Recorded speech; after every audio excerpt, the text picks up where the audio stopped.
क्या आप जानते हैं कि आज आपके पास जो पैसे हैं उसकी शुरुआत कैसे हुई थी? यानी कि पैसे को क्यों बनाया गया था? पहले के जमाने में जब रुपये का आविष्कार नहीं हुआ था तब लोग कैसे अपनी जरूरियात पूरी करते थे। आज हम इस वीडियो में जानेंगे प्राचीन काल में लोग कैसे अपनी जरूरियात पूरी करते थे और रुपये का आविष्कार कब और कैसे हुआ। रुपये को समझने के लिए पहले आप 10,000 साल पीछे चलिए।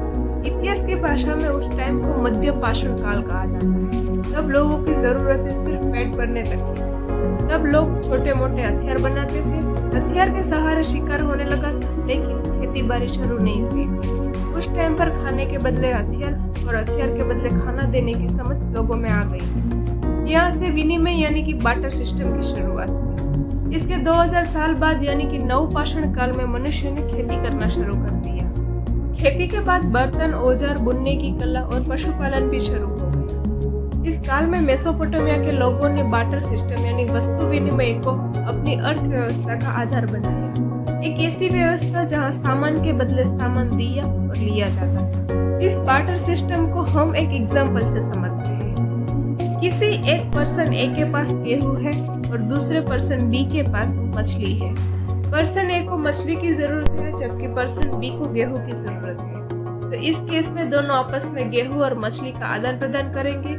इस प्रोसेस को बार्टर सिस्टम कहते हैं। खेती की शुरुआत के साथ ही व्यापार भी बढ़ने लगा। अब लोगों ने लेन देन को आसान बनाने के लिए किससे क्या लेना है और किससे क्या देना है इसका रिकॉर्ड रखना शुरू कर दिया। इसके लिए वो मिट्टी के छोटे छोटे टुकड़ों पर मार्किंग किया करते थे।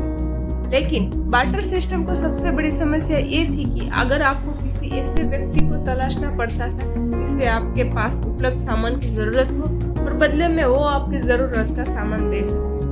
बार्टर सिस्टम की समस्या की वजह से कमोडिटी मनी का जन्म हुआ, जिसमें कुछ वस्तुओं को करेंसी माना गया। गेहूं, ऊन और चांदी जैसे कुछ शुरुआती कमोडिटी थी जिन्हें करेंसी के तौर पर मान्यता दी गई। इसे मापने के लिए आज के टाइम के लीटर की तरह एक उकाई शिला थी। इस माप के कटोरे बड़ी संख्या में बनाए जाते थे। कमोडिटी मनी को हम एक एग्जाम्पल से समझते हैं। अगर आपको खेतीबाड़ी में मदद के लिए दूसरे इंसान को बुलाते हैं तो आप 10 तिला गेहूं उस इंसान को देंगे और बदले में वो इंसान आपके खेत में काम करेगा। समय के साथ कारोबार का विस्तार हुआ तो दूसरी वस्तुओं को कमोडिटी मनी के तौर पर उपयोग में लाया गया। लेकिन कमोडिटी मनी को लाना और ले जाना बहुत मुश्किल हो गया और ये हर जगह स्वीकार में भी नहीं था। 1200 ईस्वी पूर्व चीन ने कौड़ियों को ऑफिशियल करेंसी के तौर पर इस्तेमाल करना शुरू किया। पहली बार किसी एक विशेष वस्तु को ही मुद्रा के तौर पर उपयोग करने का चलन ट्रेड में आया। कौड़ी की अपनी कोई कीमत नहीं थी, फिर भी कौड़ी का करेंसी के रूप में साउथ अफ्रीका, साउथ एशिया और महाद्वीपों में 4000 सालों तक चलता रहा।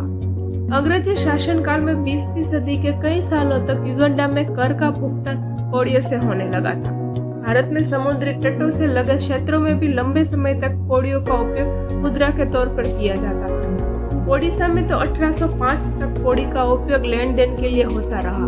बाद में ईस्ट इंडिया कंपनी ने इसे बंद कर दिया। 600 ईस्वी पूर्व लीडिया, जिसे वर्तमान में टर्की कहते हैं, उसके शासन एलियस्टस ने सिक्कों को मुद्रा के रूप में जारी किया। इसे दुनिया की पहली आधिकारिक करेंसी भी माना जाता है। ये सिक्के सोने और चांदी के मिश्रण से बनाए गए थे। इन सिक्कों पर जानवरों के चित्रों के साथ विशेष मोहर लगाई जाती थी। टर्की और चीन के साथ भारत ने भी मुद्रा के तौर पर सिक्के जारी करना शुरू कर दिए। भारत में सिक्के ढालने की शुरुआत महाजनपद काल में यानी कि आज से करीबन 6वीं शताब्दी ईस्वी पूर्व हुई थी। गांधार, कुरु, पांचाल, काशी, मगध और कुंतल जैसे कई बड़े क्षेत्र महाजनपदों में शामिल होते थे। सोने और चांदी के साथ तांबा और शीशा जैसे धातुओं के भी सिक्के बनने लगे थे। टर्की के सुल्तान इल्तुतमिश ने मुद्राओं पर टकसाल का नाम भी लिखवाया। टकसाल वो जगह होती है जहां मुद्राएं बनती थी। 1526 में पानीपत के पहले युद्ध में बाबर ने इब्राहिम लोदी को हराकर दिल्ली में मुगल साम्राज्य की नींव रखी। इस समय तक अर्थव्यवस्था का पूरा पहिया मुद्राओं पर यानी कि सिक्कों पर आधारित हो चुका था। भारत में रुपया शब्द का प्रयोग सबसे पहले शेरशाह सूरी ने अपने कार्यकाल में किया था। शेरशाह सूरी ने चांदी के सिक्के जारी किए जिन्हें रुपया कहा जाता था। साथ ही सोने के सिक्के को मोहर कहा जाता था, वही तांबे के सिक्के को दाम कहा जाता था। इसी दाम को बाद में पैसे कहा जाने लगा। 20वीं सदी तक ये बिना किसी बदलाव के चलता रहा। ब्रिटिश ईस्ट इंडिया कंपनी जब भारत में आई उस वक्त तक सूरी का चांदी का सिक्का लोकप्रियता के चरम सीमा पर पहुंच गया था। 1835 में अंग्रेज सिक्का निर्माण अधिनियम लेकर आए और 1857 में रुपये को भारत की आधिकारिक मुद्रा बना दी गई। तब से अब तक रुपये के शेप, साइज, मटेरियल और डिजाइन में बदलाव होते रहे हैं, लेकिन नाम नहीं बदला है। रुपया शब्द संस्कृत के रुपया से आया, जिसका मतलब कच्ची चांदी होता है। करेंसी नोट एक सांकेत पैसा यानी कि एक वचन पत्र है जो पुराने समय में भरोसे पर चलता था। इसे ऐसा समझिए कि राजा ने किसी कागज पर अपने साइन करके दे दिए कि इसे जो भी दिखाएगा उसे उतने पैसे का सामान मिलेगा। राजा के भरोसे उस कागज की कीमत उस पर लिखे अमाउंट के बराबर हो गई। पेपर करेंसी की शुरुआत चीन के शांग राजवंश द्वारा की गई थी। इसके बाद यूरोप ने भी पेपर करेंसी का उपयोग शुरू किया था। भारत में पेपर करेंसी की शुरुआत ब्रिटिश ईस्ट इंडिया कंपनी के प्रेसिडेंसी बैंकों द्वारा की गई थी। 1862 में क्वीन विक्टोरिया की तस्वीर वाले नोट जारी किए गए थे। 1935 में रिजर्व बैंक की स्थापना की गई और तब से आज तक इसी के पास नोट छापने का अधिकार है।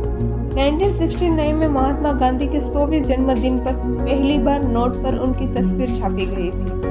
1996 में आरबीआई ने कई सारे सुरक्षा फीचर के साथ महात्मा गांधी सीरीज के नए करेंसी नोट रिलीज किए। इसी के साथ आरबीआई ने कई तरह के नोटों की प्रिंटिंग की और समय के साथ डिजाइन में चेंजेस किया।